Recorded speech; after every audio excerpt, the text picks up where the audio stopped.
The following is a fan-based discussion. All properties discussed are property of Toei Inc., Bandai, Hasbro, and Subarai Productions.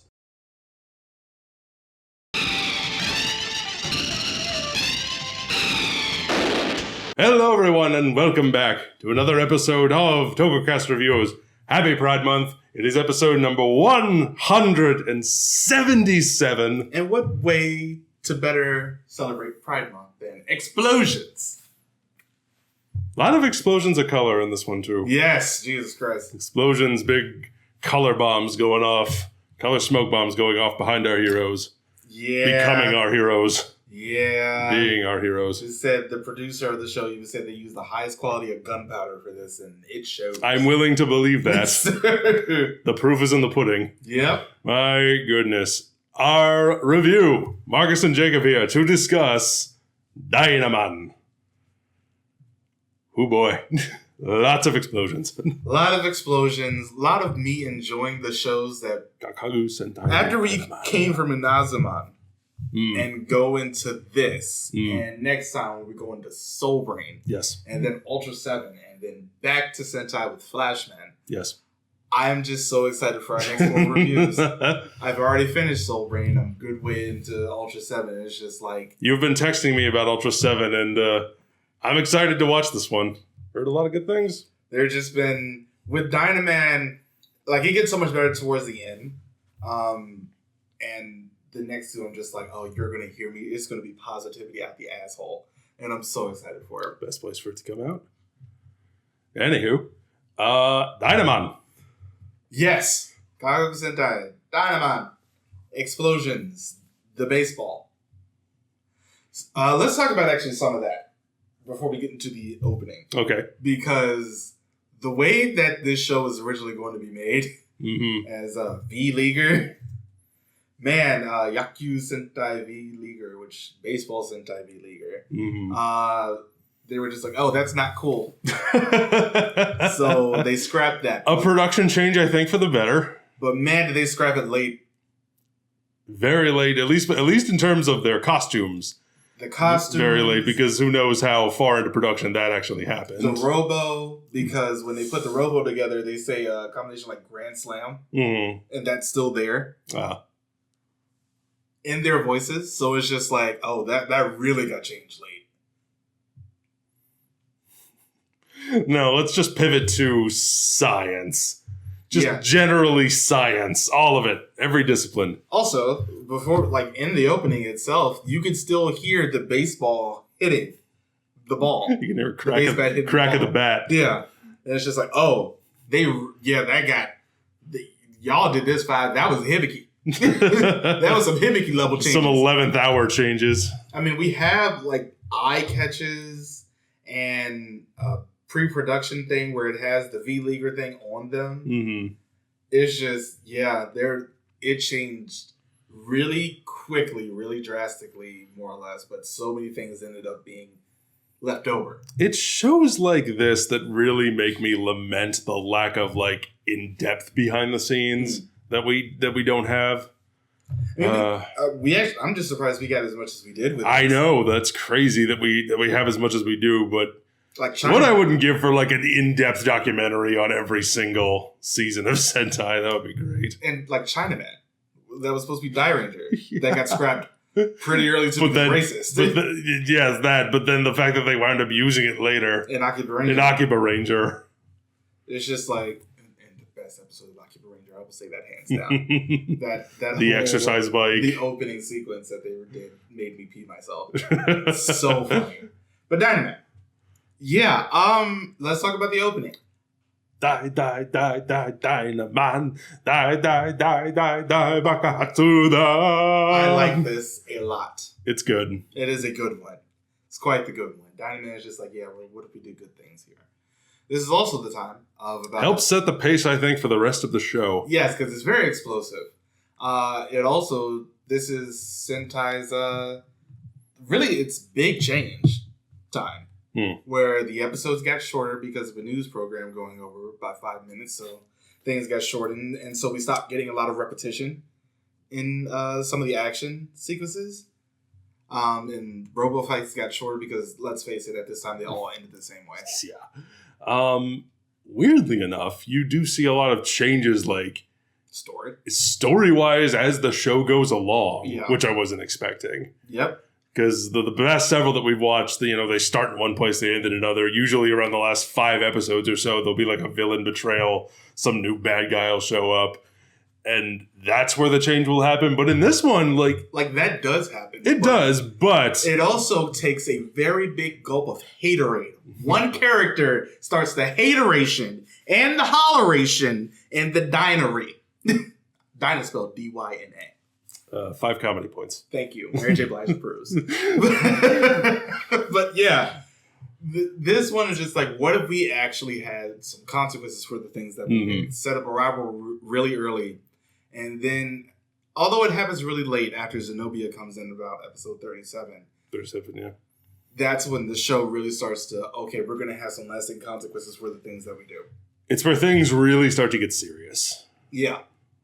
You have a character who comes back and starts working both sides and really starts in secret furthering his own goals and just being bitter for a good part of and it makes sense why because of what happens to him. So it's just like, I'm gonna actually make y'all regret what you did to me.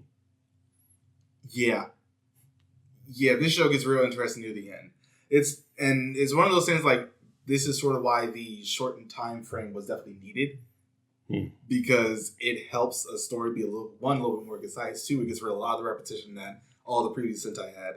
And 3, I wouldn't say it gets rid of it. It shortens a lot of it, so it's not as apparent. It's like we don't just end up seeing. It's less in terms of like reusing footage and it's less like reusing footage, more like the repetition of story beats. Yeah. The episodes themselves are more focused. They are quicker because it starts out for the first 10 or so episodes, it's 23, 25-ish minutes. And then it's like 20 minutes or like less than 20. It's like 1950 seconds. Yeah. And you do notice a change in how quickly everything seems to move, which is compounded upon the fact that Dynaman, from the word go, I feel like more than any Sentai or maybe even any Toku that we've ever watched, is just utterly fucking relentless in the way that it is paced. Yeah. The way that everything is paced, the way it is edited, the way action scenes are shot, the way regular dialogue scenes unfold, the speed at which you are moving through the show, not only like physically, but like you kind of feel like you have whiplash at the end. Yeah. Because it's just like, okay, and we're starting off and he's on a motorcycle and there's a thing and there's an explosion and then a pretty girl jumps on his bike and they drive off and another person follows and then we do this and we're cutting all these things together and it's happening so quick.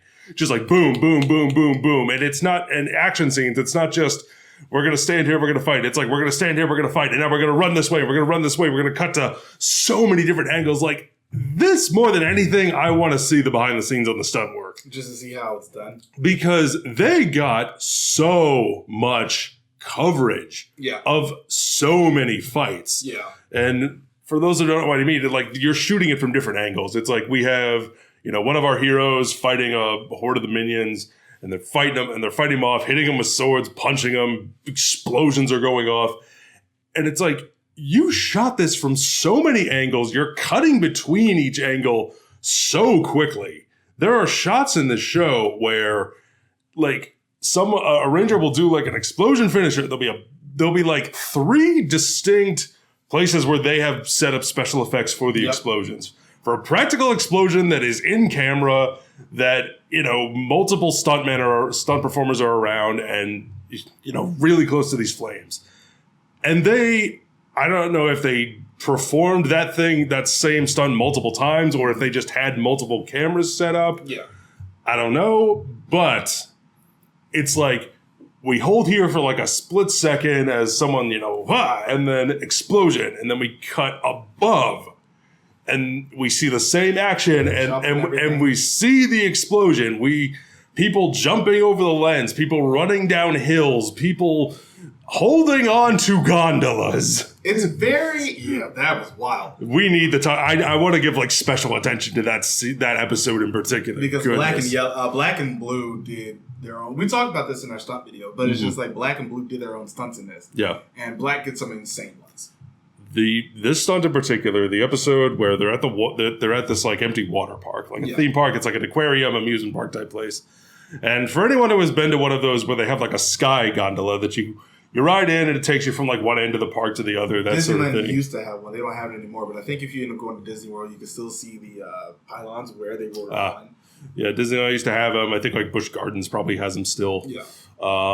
But so Chimera, one of our generals, gets into that with a couple of minions, and Black just, it is such, like, it's a long take. Yeah. There is a long take of what, I don't know if it was like they were filming in a gondola going the opposite way. Were they in a helicopter?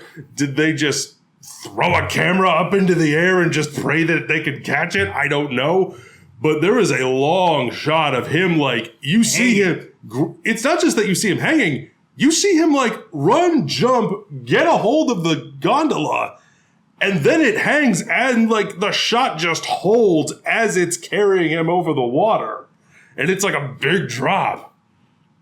And it's crazy. And then, like, eventually that escalates, and we are on top of the gondola. Chimera is fighting Black. And they're having a big fight scene, like them and a minion. And like, how do you direct something like this?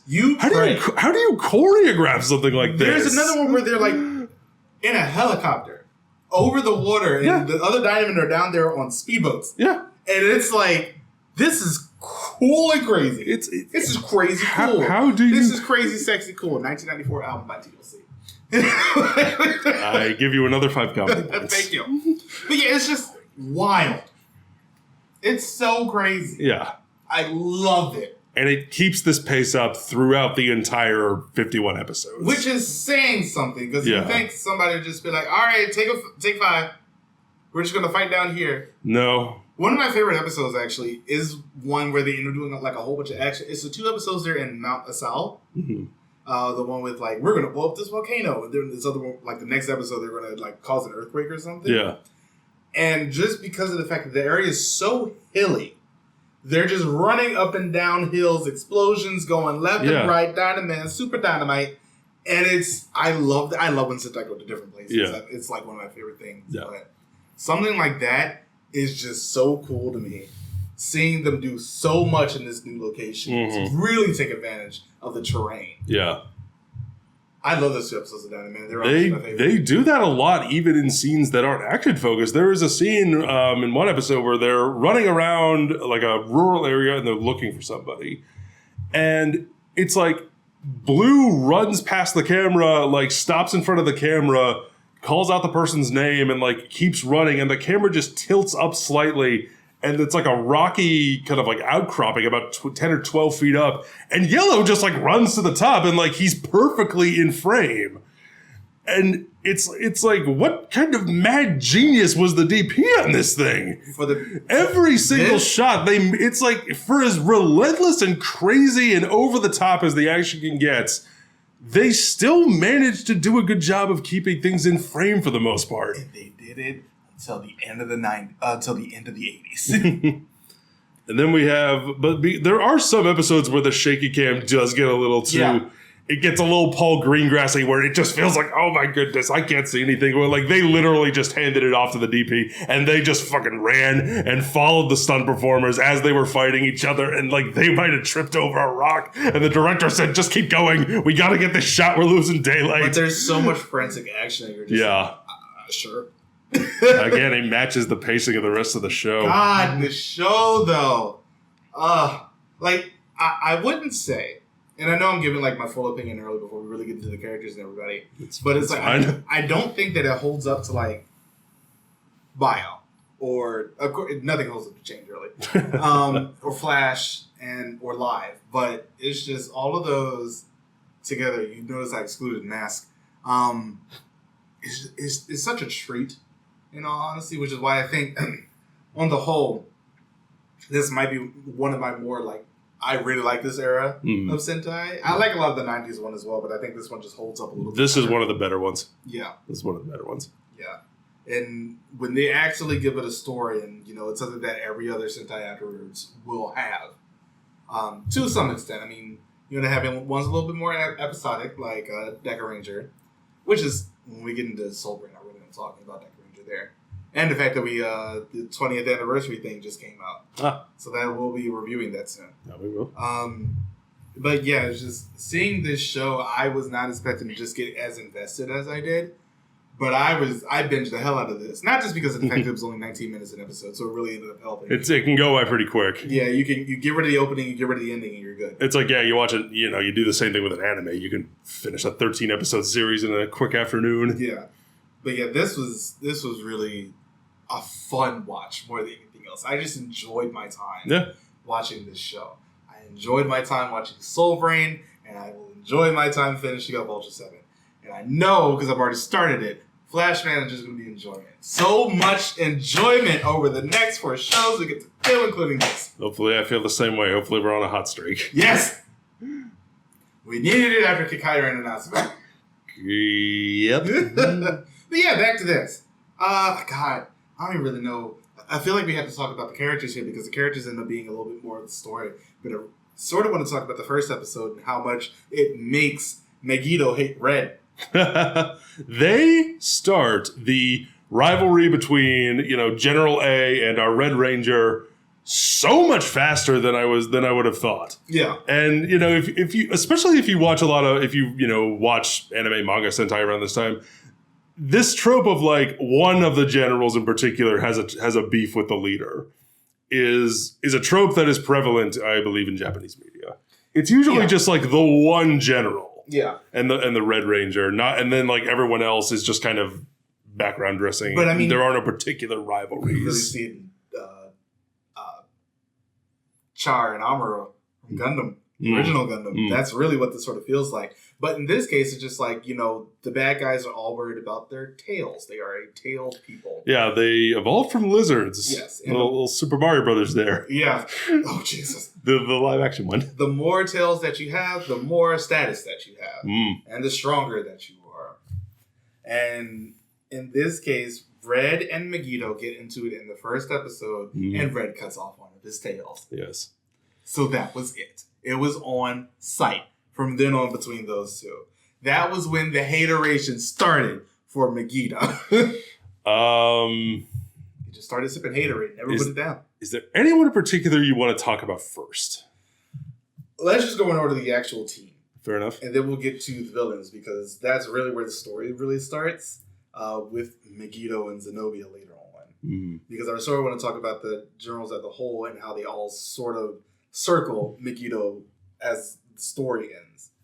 But yeah, let's talk about Hokuto Dan. Our Red Ranger. Yes. He was an orphan. And that actually ends up coming up a couple of times in the show, especially when it ends up coming to kids with only one parent. It's just like, and then parents just die in this show. People just die. Straight up death. Yeah. In this show. The first episode, we just have like dead ass people shooting each other with machine guns. You watched Bioman with us, didn't you? I did not. Oh my God. I am aware of this. I am aware of what you're about to talk about. The first episode of Bioman is the bad guys coming out with Tommy guns and just mowing people down. Yes. That's sort of what this is, but I think Bio just took it to another level. Because it was just like, Jesus Christ. That was just straight up St. Valentine's Massacre. Here we go. It's not Live Man, where all the minorities died at the beginning. In an exploding spaceship. But yeah, Hokuto Dan. He's a leader. I feel like he's still a little bit prototype of giving a Red a story. I can see that. Yeah, he doesn't really get one until Megiddo comes back. And like the rivalry just ramps. That seems to be the main sticking point, at least from my opinion. I feel like the main sticking point was his rivalry with Megiddo. It wasn't explored as much. Yeah. It's not bad. What we get is good. I think it's well acted. I think I like the change in civilian looks that we get throughout the series. Yeah, we get a lot of those. For all the characters, we get different hairstyles. We get different civilian clothes. We get different looks to convey the passage of time. It's because like even nowadays, like they wear the same civilian clothes throughout the entire series. except for Bumbunger, in which Pink refuses to wear pink. I mean, she has too many part-time jobs, so she's just out there. That is kind of one thing that happens in this show, though, is towards the end of the show where Red is wearing all black and Black is wearing all white. Yeah. Their colors ended up changing, and they do that in Soul Brain as well, just speaking of it. It's just one of those things that, as the show goes along, really start to be a little bit more experimental, so they're not just wearing their color. And I think that speaks to a level of confidence in your characters. Yeah. That speaks to a level of, when this person shows up on screen, you're going to know who it is. Yeah. It's not going to be like, wait, which one are you again? Oh, you're wearing blue. I know who you are.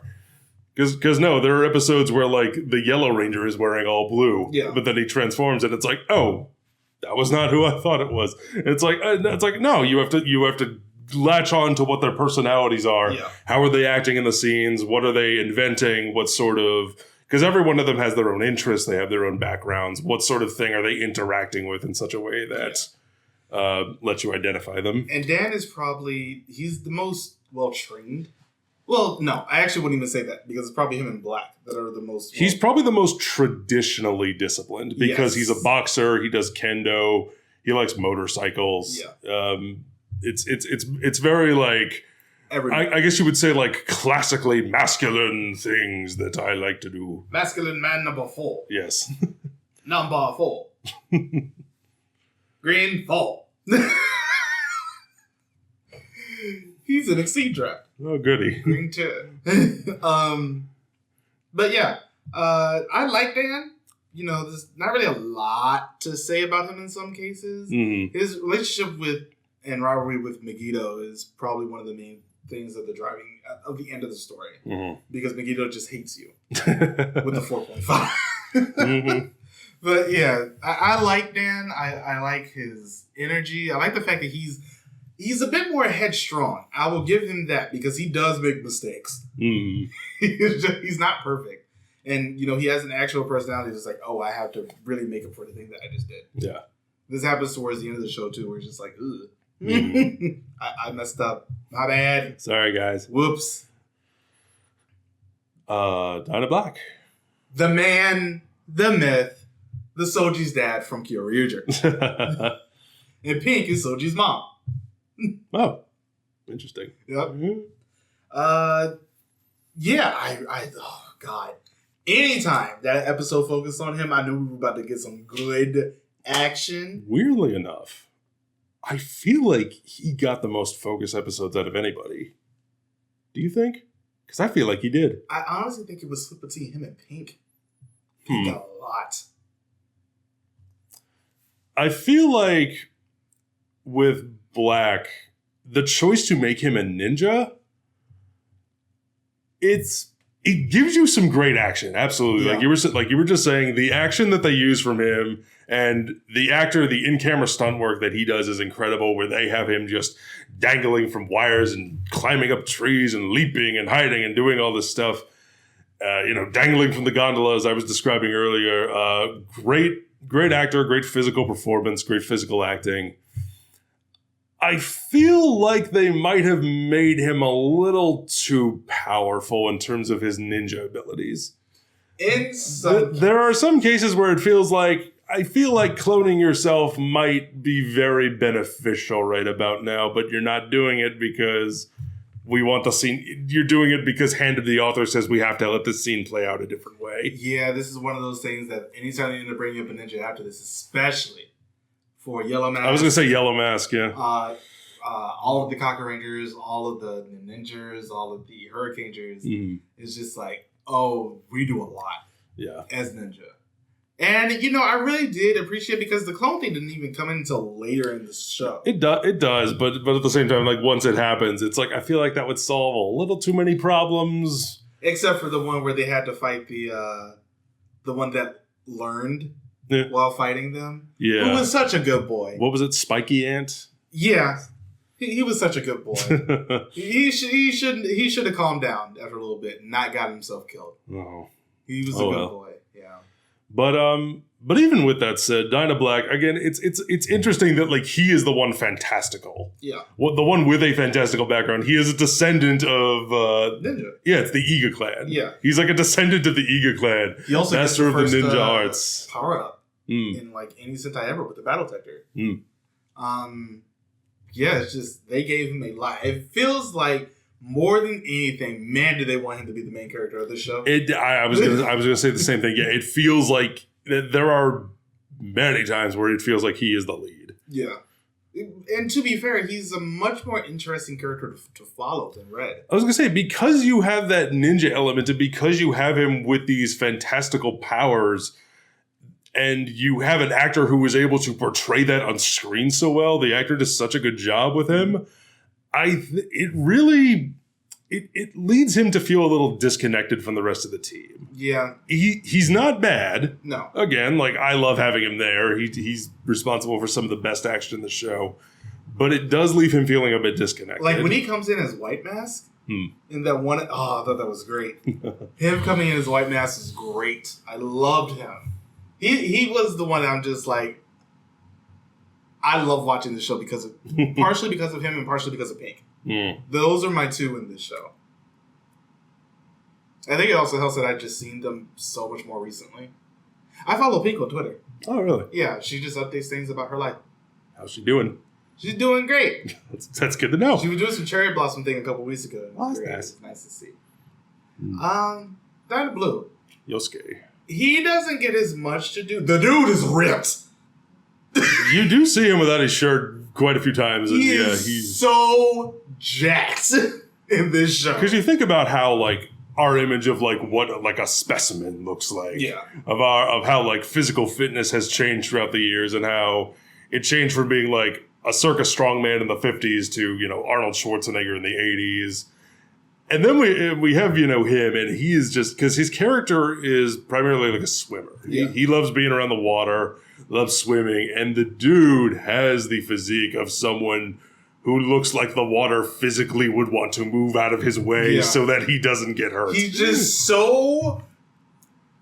His core is insane. Is insanely tight. It's like this man does not skip ab day and does not skip his upper body workouts. He doesn't get that many focus episodes. No. But every time I see him, I'm just like, okay, I know we're about to get some him in wet shirt contest. And I'm here for it. More so him shirtless, but yeah. Let's go. Because he would always be in the water, him fighting in the water, him, you know, actively fighting and everything. Just tight shirt to body or no shirt whatsoever. He ends up getting a training episode with Black near the end. That was a good episode. That was a very good episode where Black Knight comes in and helps him and then betrays him immediately because the hateration took over. That's our Black Knight. Black Knight was just the Dark Knight. But yeah, I liked him. He doesn't get that much. I can't help but wonder if behind the scenes they were like, okay, so this character, he's going to be water focused. Like his primary weapon of choice is going to be like a bodyboard that he rolls on the ground on. In the first episode, we see him like on the beach with a bunch of minions just rolling through the surf and just knocking them over like bowling pins. And I can't help but wonder if behind the scenes there was just like I don't want to shoot near water. Water is a hassle and I don't want to shoot it, so... But here's this pool that But here's a pool, or just like, we're going to put wheels on the boogie board so you can still go down the rural areas. Or here's you at an aquarium. Yeah. I feel like they made the decision to make him water-focused and then consciously made the decision, we don't want to shoot around water, so we're going to give you so much less to do. Yeah. Just going back to Red for a quick second, I think the biggest thing that he did in this show was actually come up with the idea for the Super Dynamite. That was his sort of biggest contribution with the training with the commander that they have. But let's talk about the one who actually probably gets the least in this show. Yeah, because Saku, Dyna Yellow. Yeah, he's supposed to be the jokester, as Yellow's He's the jokester. He loves nature. First time we see him, he's wearing a Canadian tuxedo. Oh, Yellow. We see him like shoot a lever action rifle, leap out of a Jeep. That's what he does in the theme song. I mean, they do end up having the Mount Esau episode, and he's sort of side focus in this because they all end up turning into cowboys near the end. Yeah. And borrowing something from Denzi Man. Yeah. Where they did that. They did the same thing. And they all just, have a whole shootout with the villains and everything. They go gunfight at the OK Corral. That was so fun. seeing Yellow just like on top of the building and shooting them and just jumping down and shooting them and him and the other man just like, oh, it was so great. Y'all Daisy if you do. It was such a good action sequence, such a fun action sequence. I just really like what they did with him for the little that they did. They gave him some good things. I mean, Black Knight ended up giving him the sword of his dad. It basically makes him go insane for an entire episode. Yeah, like Yellow doesn't get the most. He gets a lot in other people's things, and a lot of his action focus when it came to him. Because he's like the jokey man. He's the jokey man. He loves nature. Yeah, he has a whole thing where he like, you know, he plants food and like the kids come in, like help him and stuff. Yep. But he doesn't really get for the overall story as much to do. He has no true like rival or anything like Red or even Pink do. And Black just everybody has a rival with Black at the end of the story. Because he's the one who foils them the most. There's one episode early on where it's like they're at, I can't remember exactly where the bad guys were at, but basically it's Black and Yellow sneaking in to this place and they go like, you know, tap the minion on the shoulder and punch him in the face. It's just fun to see things of that nature. I really like when they do a little bit more spy work, and usually whenever that happens, Black is there. And Yellow's there too, because let's face it, he got nothing else to do. So, I'm here too. Yeah, he's nice. It's just, I'm here. And that's about it. But yeah. And a Pink. Let's go to my other favorite character in this show. Right. I love her. She's a lot of fun. She gets a lot of focus. One of my favorite ones is the one where the old man is getting, gets younger. I think this is the last episode before Megiddo leaves and gets imprisoned. Yeah, it's like the episode with her and the old man who ends up becoming like her age and everything. I love that episode. It's such a sweet episode. And at the end of it, like they're dancing and everything, and he ages back up into old man status. And it's a sweet episode for her. And just seeing, you know, how much she does and caring about people and things like that. But she's also a fantastic fencer. Let me know if you agree. I'm speaking only for the Sentai that I've seen when I say this, but I feel like Rei represents such a good shift from the Sentai that we've seen previous, from the female Senshi in particular. Because when you look at them in the theme song, when it's them in the theme song, it'll be like the guys are always doing like action stuff. It's like they're boxing, they're jumping, they're leaping, they're punching something, they're doing sword fights. And they look at the camera like, I just did something cool. And then when we get to the female ranger, who is usually last, it's them, and they just kind of like they're modeling like a pretty dress. They're wearing a kimono. They turn to the camera, or in Goggle 5's case, what is her primary physical discipline is gymnastics, the ribbon gymnastics, or they're modeling a wedding dress. It's something like that. It's something that is like classically considered feminine. And then in this one, the opening song, it's like we cut to her, and she turns around. She's wearing a lovely dress. We cut to her again. She's walking in a kimono, and then in the same kimono, in that same shot, it cuts to a close up of her face. She leaps into the air and does a front flip, and like squares up, ready to fight. And then it cuts to her thrusting her fencing rapier towards the camera, doing some cool moves there. And then, we cut, and then, that's her introduction. So it's, from the word go, and then, when we first meet her in episode 1, it's, Dan is, on his motorcycle, and he's, looking around. He notices the cacophony, sees the airship. And then, all of a sudden, pretty girl jumps on the back of his bike, and she's like, follow that! Just immediately, she is in the action, and she is actively doing stuff. She's not... It is a much more hands-on, action-focused role. And in the final episode where she is having her final duel with Chimera, the performance that the actress gives, where she is just getting into that throaty register, and she is just we are not done here, fight me, and just really laying into her, and just she is doing such a good job of portraying windedness and exhaustiveness, but she is able to couple that so well with like the classically feminine tropes we've seen from the Other pink Sentai, from other Sentai, from other female Sentai we've had in the past. Like she's supposed to be the cute one and everything, and she used that like during the whole gunfight She's a thing. She cutie. used that, and they used the whole swimsuit thing between her and Chimera. And also another one of my favorite ones where like she ends up wearing, that got a laugh out of me. like Dan ends up stealing. No, Ryu ends up stealing Chimera's clothes. And like Ray puts them on, like messes with the commander, but it's like slowly poisoning her. Yeah.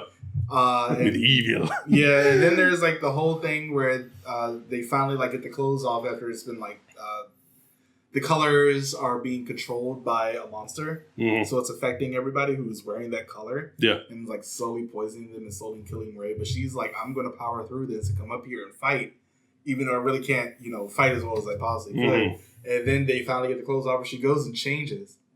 And I remember because it's like they end up making the monster attack the color white, which is what Chimera is wearing for the moment. And like Ray goes and changes, comes back full gear and everything. When the foot soldiers are like, "Oh, I want to see this," and the guys are like, "No." And then like Chimera goes behind like a sand dune to change or something after she gets her clothes back. And the guys are like, "Oh," and Ray's like, "No, what is wrong with you?"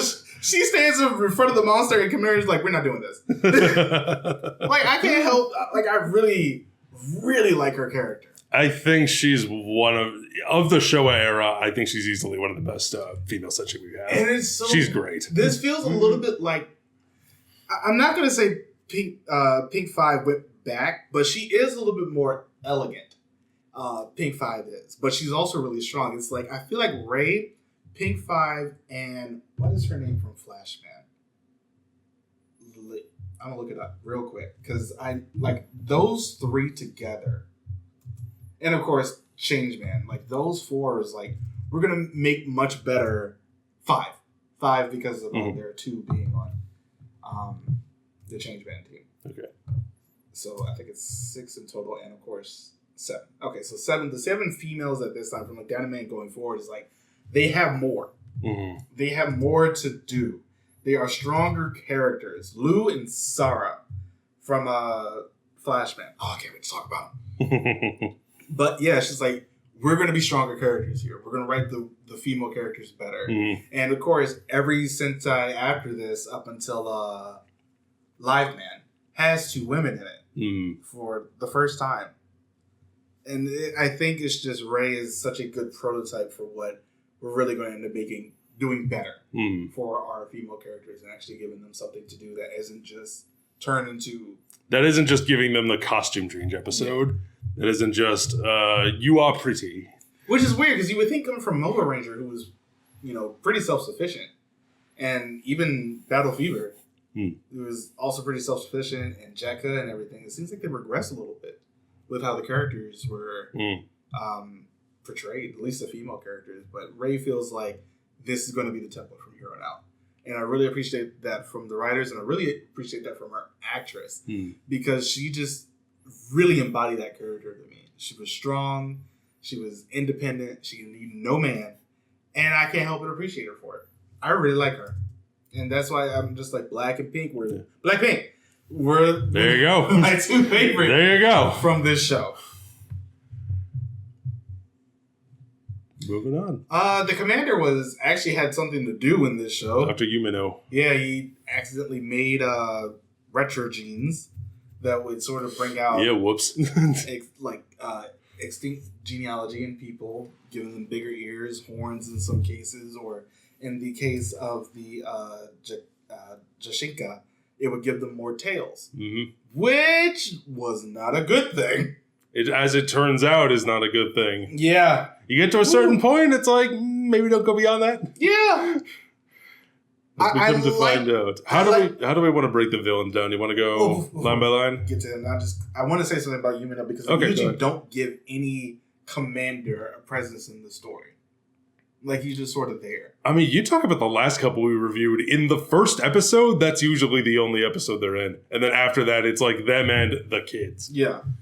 But it's like in this one, it's like we have the kids, and so we leave the kids. Thank God. Yeah.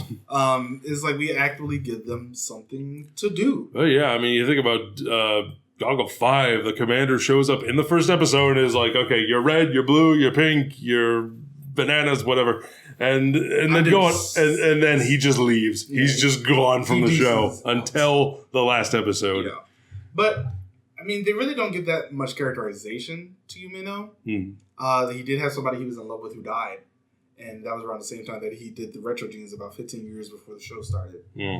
But I mean, it's still interesting enough that after this, I mean, we have what's that? This Bioman. So we have Peebo, who's sort of the alpha. There is also something that got released the other day about because Bioman was supposed to be adapted at some point. And they had like some stills and things of Peebo supposed to be the original alpha.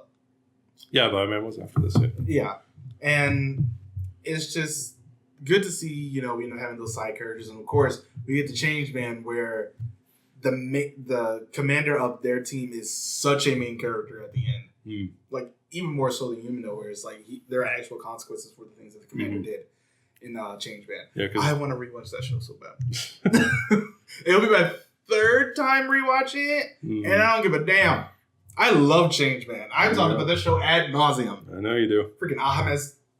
But yeah, the villains.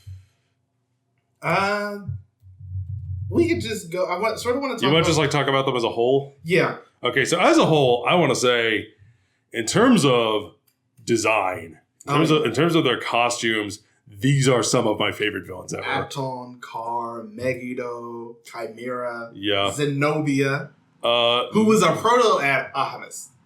She is such a proto Ahamis. I love how our Emperor and our generals look. Yeah, I love their designs. Megiddo in particular. He was apparently supposed to be like some super Bishonen man, like so pretty. It's just I can't look at him. He's just too beautiful. But they couldn't find anybody who looked like that, and also the fact that they can't do that from anime. Yeah, I'm also very glad with the actor they chose. I just like I was saying about Jeremy when we were doing our King Oja review. The actor who plays Megiddo has such an interesting face. Yeah. And it's the combination of like the costume, the makeup. He has very prominent eyes because like he only has the one eye exposed. Yeah.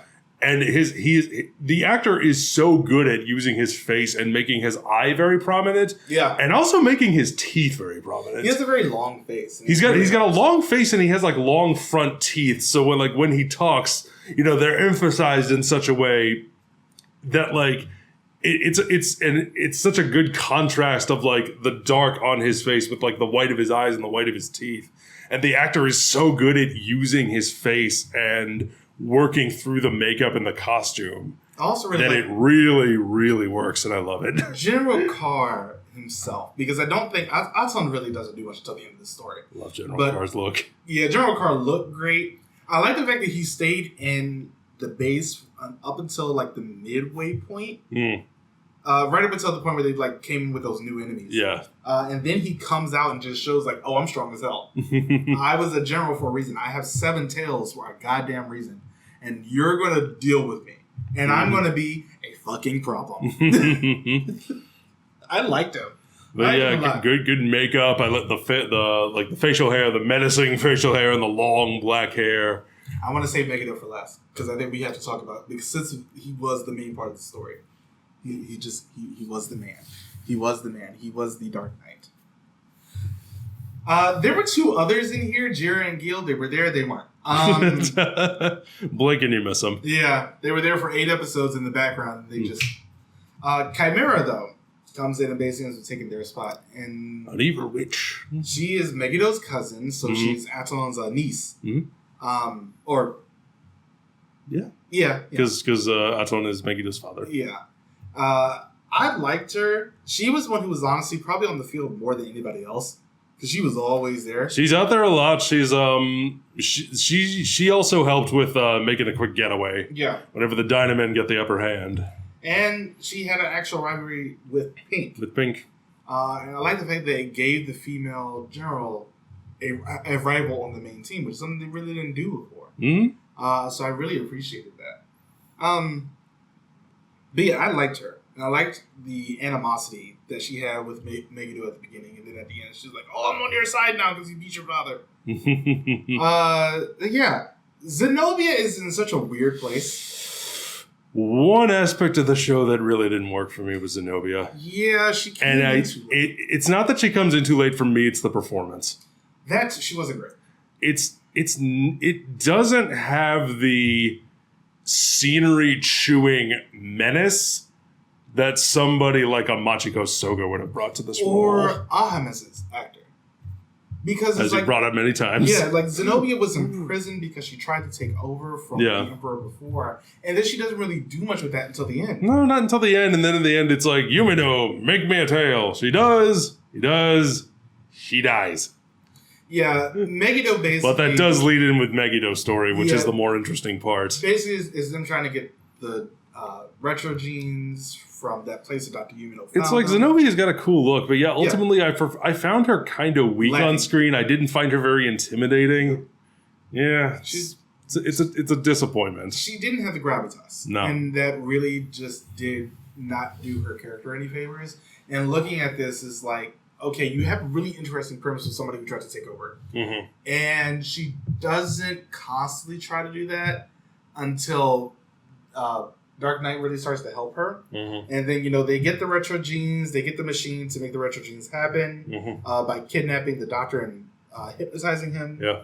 And then she goes in there and she's like, oh, I'm going to have 10 tails now. And then she gets the 10 tails and she turns into a skeleton. And she turns into a skeleton. It is not a bastard skelly. It's not a good idea for her to have those. Because the Dark Knight reveal, because we've been dancing around it, but the Dark Knight is then revealed to be Megiddo in disguise. Yeah. And he reveals that, while I was trapped in the Millennium Cave, I found a secret scroll that says if you get 10 tails, you die. Yeah.